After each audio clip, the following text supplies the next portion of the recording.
ውድ ቤተሰቦቼ ተመልሼ መጥቻለሁ። ተመልሼ ስመጣ እንግዲህ ዛሬ ከትንሱ ጋር ሩታዬ ቅመምና እንዲሁም ደግሞ አብርሽ ኤፍሬም አንድ ላይ መጥተዋል ማለት ነው። በዚሁ አጋጣሚ አንድ ነገር ልንገራችሁ ነው ማለት ነው። ለምትሳደቡት፣ ፈቶክ ለምትዘቀዘቁት፣ የሰውን ፊት ባልሆነ ነገር የምታበላሹ እህቶች ማለት ነው እባካችሁ ወደ ራሳችሁ ተመለሱ ማለት ነው።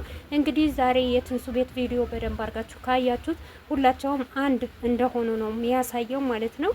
እና በፊት የሩታ ቃላት እንኳን አቤላ ያንን ሁሉ እንደምንለው ከሩታ ጋር ሆነው እና የትንሱን ያው ትንሱ ደግሞ ፊልም ምናምን ሰርታለች መሰለኝ። ለዛኛው ደግሞ ሼር አድርጉልኝ ምናምን እያለች ነው። በተቻላችሁ አቅም ሼር አድርጉላት። መልካምነት ለራስ ነው፣ አይከፈልበትም። አሰላሙ አለይኩም ወራህመቱላሂ ወበረካቱ። ውድ ቤተሰቦቼ ሰላም ሰላም ብያለሁ። በያላችሁበት ሰላማችሁ በዝዝት ተረፍረፍ ይበልልኝ። ይህንን ቪዲዮ ከወደዳችሁ ላይክ፣ ሼር፣ ሰብስክራይብ እያደረጋችሁ ቤተሰብ ሆኑ። ለምታበረታቱኝ ከልብ አመሰግናለሁ። እንግዲህ ትንሱዬ በርቺ፣ ጠንክሪ፣ ጎበዝ። ያው ፊልሙ ብዙም አይደለም እንግዲህ ድጋሚ ይለቀቃል ብዬ ተስፋ አደርጋለሁኝ ማለት ነው። እኔ ትንሹ ነው ያየሁት ማለት ነው። ግን ቪዲዮውን ማለት ትምህርት በደንብ ይሰጣል ማለት ነው።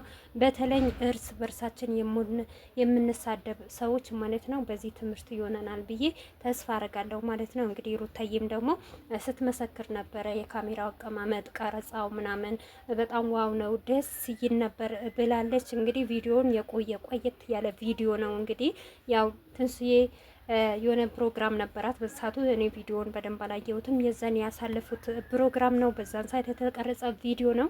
ነገር ግን ትንስዬ በሰላም ልወልድ እኔ ዝግጁት ነኝ፣ እናንተ ደግሞ የደከምኩበት የለፋውበትን ደግሞ ሼር አድርጉልኝ በማለት ደግሞ መልእክት አስተላልፋለች ማለት ነው። እኔ ቪዲዮ በጣም ተመችቶኛል። እናንተ እንግዲህ ከተመቻችሁም ካልተመቻችሁም ያለ ስድብ ደግሞ ኮሜንት ላይ ማስቀመጥ ትችላላችሁ፣ ውድ የእኔ ቤተሰቦች ማለት ነው። እንግዲህ ሩትዬን ስላየዋት በጣም ደስ ብሎኛል።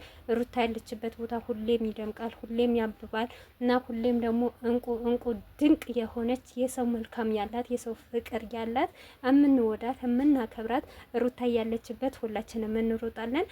በሰላም ሁኑልኝ። ባይ ባይ።